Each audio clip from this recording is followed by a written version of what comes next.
Hi, this is Forrester Savell, mixer of the new Skyharbor album, and you're listening to Metal Wani.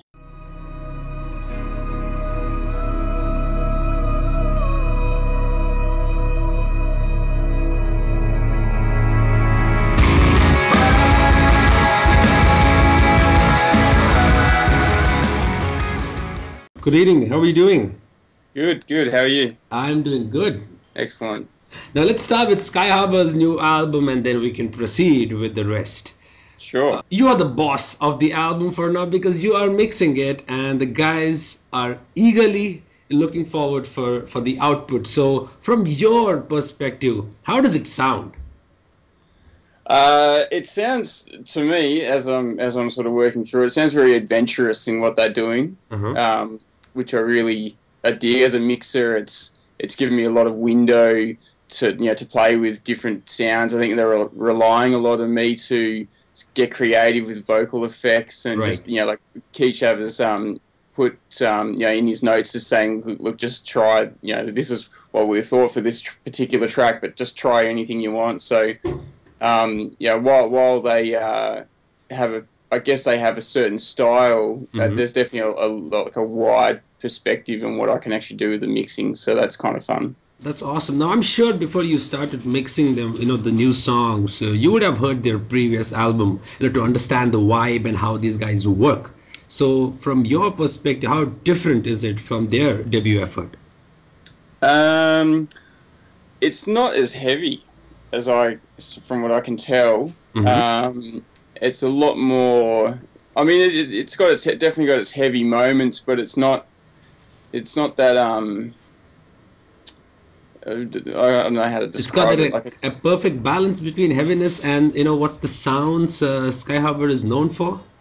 I think everything sounds a little bit more beautiful, for lack of a better adjective. It's just it's a lot. It feels like it's a lot more diverse, and there's more dynamic in the songs. I mean, there were the softer moments in the last album, but this one just seems to have maybe a few more of those moments. And I mean, it definitely stays true, I think, to what Skyharbor were doing on the first record, but it just seems they're venturing a little bit further out with this one.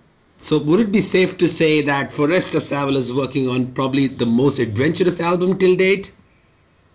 I think so for this band, yeah, absolutely. That's awesome. Now you're also taking care of mixing of various albums from Animal as Leaders, Dead Letter Circus, Carnival, and now Skyharbor. So what differences did you find in their music and the way they carry it? I mean, every band I work with is unique in their own way. I mean, they're all kind of joined in their love of, I guess you'd call it the progressive sort of sound, where they go in different tangents and don't sort of conform to a consistent song arrangement and using different instruments and that sort of thing within each band, which is really cool. But each band, you've got to treat it as its own unique thing. Every band, while they have similarities and draw upon elements of each other, they're all inspired by each other. I think each one has its own unique characteristics, which, especially from a mix perspective, you've really got to sort of hone in on what that is and try and draw that out of each band, just so that they have their own identity, and that's presented in the mix department. That's wonderful. Now, Keshav and Dan have been eagerly waiting for an opportunity to work with you. When the Skyharbor Pledge video came out, and I was checking it, and I really felt that these guys were, eagerly looking forward to get the songs mixed by you. Now, with this album, the expectations are high, and fans are eagerly waiting for it. Now, how's it working with these guys? Like I said initially, it's just great to be able to work on a project where the band is sort of handballing the creative side, as much as they've been creative in the recording process, and then to have that next layer of creativity handed to me, it's awesome. Like the projects where the music really allows you to get creative in the mix process. So the most enjoyable ones to work on, and you obviously put the most amount of work into them. So that's kind of what I'm doing now. Is I'm just, like I'll work on a track and get it, sounding great, but then I'll spend hours just playing around with different ideas, different effects, different perspectives on how it can sound, just so that I can explore all those avenues, which you don't often get, whether it's just budget related or schedule related or those kind of things. You don't always get that opportunity with every mix. So it's great that the guys have allowed for that. Oh, that's wonderful. Now, have those guys, met you personally, and then you guys discussed, or has it been like a discussion over the internet? Because I assume the guitarist has met you once. Yeah, I met Devesh like last week, but he was just passing through on a break from uni, I think, and we just caught up for coffee, and I showed him the studio where I work out of frequently. But no, I haven't met any of the other guys. I mean, I did a little bit of mixing. I think it might have been on some stuff Dan did with Dan Well, the in color stuff, but haven't met any of them personally. No. Oh, that's cool. Now, while you were mixing the albums, now let's get it right. How many times did you go like, oh yes, this is it. This track is gonna be massive hit? Well, I'm still working on it. So I think I've probably opened up about 6 of the songs so far. I haven't got through to all of them. I think there's still a couple that Keishav has to send through. So it's literally happening as we speak. So they're all sounding really good. They've obviously spent a lot of time on it, and it's, every track's got its own different different vibe and different sound. Which I guess that's another thing that I'm looking to do, is that not trying to conform to the one sound for the entire record. I am sort of trying to introduce different sounds, and so that it's a bit more of a journey, and not just a sort of cookie cutter mix setting on every song. So that's looking at it from that perspective too. That's cool. Now the bands are known to create music. They face some difficulties, but as a producer, hardly few people care. Now you gotta tell us, what's the hardest part about recording and mixing as a producer? Well, I guess the hardest part these days is the ever reducing budgets of bands, and the amount of work that you need to put into these albums to get them to where they are is a challenge. And when there's not the opportunity there because of studio costs and budgets, it's an ever encroaching I guess deadline or cost or budget or whatever that's been ever decreased to make it more difficult for bands to sort of get that product and get that result that they expect and that I expect. So that's a tricky one to get past as a producer. You want to spend months working on a record just to get it perfect, but that's not always possible. Absolutely. Now, there's something else which is more trickier, is how you deal with musicians of different personalities, different attitudes. So how do you end up finding the balance between opinions? I mean, you strike your opinion, the band strikes. How do you guys come to a point, okay guys, this is how we are going to go through? Look, I'm definitely a diplomatic person when it comes to that sort of stuff. I would like everyone to have an opinion, but it's pretty, from my experience, it's clear when having everyone's contrasting opinions is sort of detrimental to the end result, and that's where I'll sort of step in and put my foot down as far as what needs to happen. But generally, generally I work with the band and make sure everyone's happy. That's one of the most important things, I think, when working with a band, is to make sure you satisfy everybody on the record, and that sort of takes a little bit of massaging and working with the different ideas until you get something that clicks with everybody. But that's essential to making records, I think. Perfect. Now we spoke about the challenge a producer faces. What about the challenge for an artist coming to your studio? Of course, you want them to be inspired and ready, but the recording studio is a different environment, isn't it? Yeah, well, I think preparation is probably the most important thing for any band looking to record. I mean, you've got to just again, because of the restrictions of time and budgets, you've just got to have a lot of work done beforehand before you come in. Know what you're doing, know Right. what you want to achieve, and all those sort of things. So that'd be the number one thing to get sorted. But I mean, in this instance where I'm just doing the mixing process, I'm sort of relying on all that, all the struggles, I guess, of the actual recording process have Right. kind of been done already, and they've been looked at, especially by these guys. I know that Keyshav does a lot of recording himself, so True. there's a bit of faith, I guess, involved in hoping that they've done the right process and got all the tracks sounding really good before they even send it to me, which they have in this case. It's really Absolutely. it's a pleasure to work with this sort of stuff because it's prepared so well and presented in such a format that it's just really easy to mix. That's really great. Now, out of all the artists you have been associated with, which one was the most, the toughest challenge as a as a producer, as a mixer? There's been a few. Some of the toughest ones are generally the ones where the band doesn't really know what they want, and you are required, I guess, to satisfy everyone's wants, but they can't verbalize it and they can't articulate what it is that you want. So you're required to sort of come up with all the answers. True. Which isn't the easiest sort of role to play, but I mean, one of the Sound Awake record was tricky to make because there was just a lot of uncertainty, I guess, about some of the songs. Like, we didn't finish a couple of the songs for that record, and when we were in the mixing stage, we had a deadline and it had to be done, but there were still parts missing. So the guys were still recording while I was mixing. It was just a bit of a very physically demanding process, doing long hours in the studio just to get it all done. But then you look back at that in a couple of years later, and it was such a good record. So yeah, I mean that definitely stands out as one that was a tough record to do. So what tools or softwares do you use for mixing? And I guess you do mastering as well to some extent.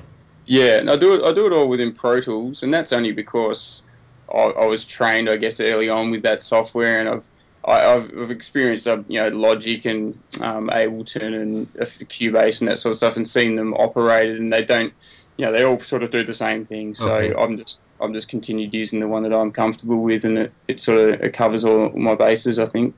Right, that's really cool. Now, talking about mastering, I mean, I know you keep, when you work on an album, when you're mastering an album, you keep everything ready, and then some engineer is going to shape it to industry standards. Now, as far as I know that mastering comes from vinyl recordings, to set things up. So how exactly do you guys take care of mastering? I mean, to people who are not aware of what mastering actually means. Yeah. Well, I've always considered mastering to really is part of the mixing process for me. Like early on, I discovered that when you do a mix and then you take it into the mastering engineer, and the mastering engineer would do things to it that would change the sound of the mix, and you'd sort of be left scratching your head going, well, maybe I should have known what these things were gonna, how it was gonna change in sound, drum transients and things like that would change, and I'd need to, as a mixer, I really need to know what these things are going to do to my mix so that I can make adjustments and correct for it. So I started to incorporate the whole idea of mastering into the actual mixing process, and just with experience and doing it more and more often, I obviously understood the process a bit more. So I don't really see there's I guess there's other parts of mastering, mastering for vinyl, and obviously creating the actual album, as a whole flowing album, that sort of stuff, which it's a little bit different. But the actual sonics of mastering, it's really just an extension of the mixing process. So that's where I come from, and so I just understand that, and usually do the mastering as part of within the actual mix session, which just allows me to sort of compare it to other records when I'm always referencing things and other work that I've done and other people have done. You can sort of hear it all on an even playing level. Compare your master, your mix with your mastering to other masters that are out there. So that's just I think a better way of working. You don't work blind, I guess, when it comes to doing a mix and then relying on a mastering engineer to sort of correct it and make the changes that you could have done in the first place. True, that's absolutely true. Now, what remarkable change have you observed in production and mixing from the past decade? I guess everything's gotten louder in terms of mastering. That's definitely a noticeable change. So that's that I think we're sort of right on the knife edge in terms of loudness and mastering about what's acceptable and what's has gone too far. So that's definitely something that I've had to keep a finger on the pulse with in terms of loudness of mastering. Right. But just generally in production, everything feels like it's a bit more aggressive these days, in the bottom end especially. There's a lot more bottom end being pumped into mixing and masters these days, because I think people can squeeze a little bit more in with digital playback, with digital files, whereas I think back in the day on vinyl especially, you couldn't put too much bottom end into the masters. But even like in the last 10 years, and you listen to records that were made 10 to 15 years, probably 15 years ago, they were definitely a little bit thinner than what we're hearing today. So that's an ever sort of interesting part of the mixing process, trying to work out the best sounding bottom end in your mixes and trying to maximize that, I guess, without it sort of overwhelming and overtaking the mix. Right. Now, as a producer, I'm sure, most of the time you would have heard fans telling that the production has been done, it's been overproduced, it sounds, it doesn't sound real, doesn't sound organic. Now, from your perspective, how do you deal with it? Sometimes when I hear an album, I kind of feel that the production is raw and that makes it sound really good. But at the other side, when I hear another album, it kind of disappoints me because I feel it sounds more like, that robotic kind of production. So how do you find the right balance to make sure that, okay, the end product really sounds good? Well, that's an interesting one, because I think that's all in the eye of the beholder. There's a lot of records out there that do have the I guess robotic sort of sound, like the oversampled snare drums and that sort of thing. But that's a style now, and it's become a trend. I have had bands request that they want it to sound, overly sampled and not natural. Right. I guess I come from the background where if you can make it sound amazing, but make it sound natural so that no one sort of notices these things, like using samples in a way that people can't really tell they're being used, using auto-tune without it really being obvious. But then there's just the other side of the coin. So that's relating to your last question about trends, right. Those sort of techniques are definitely more obvious these days, and they are stylistic, and so you sort of got to get a grip on overusing these techniques, to create that style and that sound that people are wanting. So I don't know that it's necessarily, everyone loves a great sounding organic record, but there's definitely, people have had great success using, the extremes of these sort of things, overproducing records to the point where it does actually create a sound and a style for a band. So I just think you need to sort of, again, focus in on what each individual band is doing and what they want to do, and do it to that sort of characteristic of what the band requires. That's cool. Now, are you aware of the recent incident which has happened? The bands like Radiohead, Arctic Monkeys, etc. pulled out from signing a contract with YouTube and cited audio output issues on YouTube as one of the main reasons. Well, I think that's inherent across the entire internet. I don't think it's restricted just to YouTube. I think YouTube would be in a position where they can supply, high quality audio. But you look at iTunes and you've got to pay extra, and not every track that's available, I think, it isn't available in high quality. Right. And then the format.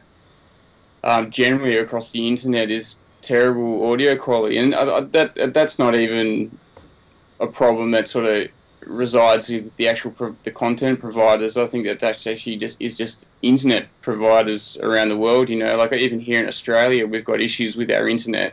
Like in terms of the speed, we're like way down. Sort of really, really poor quality internet in terms of, other countries. So I think that's the problem, is just that with the technology isn't there yet to provide worldwide, to provide this high quality audio services on the internet. But I definitely would love to see it get that way. So I think, Google and YouTube and those sort of Apple platforms.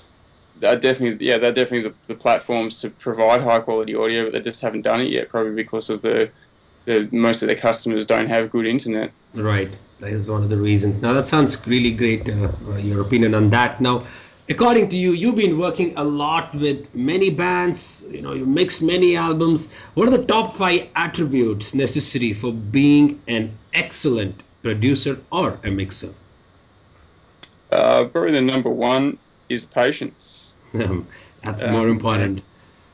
Yeah, having patience and not getting sort of stressed out or up, or anxious about deadlines or people's opinions and that sort of thing. Just being chilled in most circumstances, and that's probably one thing that sort of pulls up a lot of guys when they're working in the studio. Is just an inability to sort of just take a deep breath and just deal with every problem and overcome all the hurdles that get thrown at you in this environment. So that'd be probably number one. Having good negotiating skills, being able to talk to different people with different different opinions and personalities and that sort of thing, I think is very important too. I guess a critical opinion or critical thinking, I think, is important. Especially if you're a mixer, you've got to be able to sort of have a perspective and compare things, and I guess work through things very slowly and just making decisions based on evidence. So this sounds good, that doesn't sound good, and being able to make those sort of choices in a studio. That's a really important characteristic you need. Let's see, what else? I guess you need to be technically savvy these days. I think everything's done with computers, and the day of a producer sort of being a guy who just sat back on the couch and let the engineers sort of work it out for him and just sort of threw his opinion around when it was required. I don't think that really happens much these days. I mean, I'm sure it is out there, but most of the guys I know working in the industry making records are dudes who are sitting in front of the computers and the speakers themselves and making all those choices. So definitely being on top of your technology is important. And I think you'd have to be some kind of musician, I think, these days as well. So having some understanding of music and how to talk to musos, and that's really important. I mean, I used to be a muso, I started playing drums and moved on to different instruments. So I never really got good at any of them, but I definitely understood them enough and then learned more about them when required, so that I could articulate ideas and show musicians ideas and talk to them on the same level as they are. So I think that's important. That's awesome, Forrester. Let me end the interview by asking you a simple question to define Skyharbor's new untitled album in just one sentence. Okay, let me think about this one.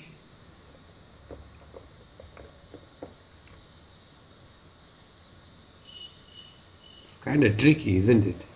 Yeah. Let's just need to throw a bunch of cool sounding adjectives together. It's let's say like it's an adventurous, explorative journey of dynamic proportions. Wow. Thanks, Forrest. It's been an honor having a chat with you. You have a busy schedule, and I really appreciate that you took out some time to have a chat. No problem. My pleasure.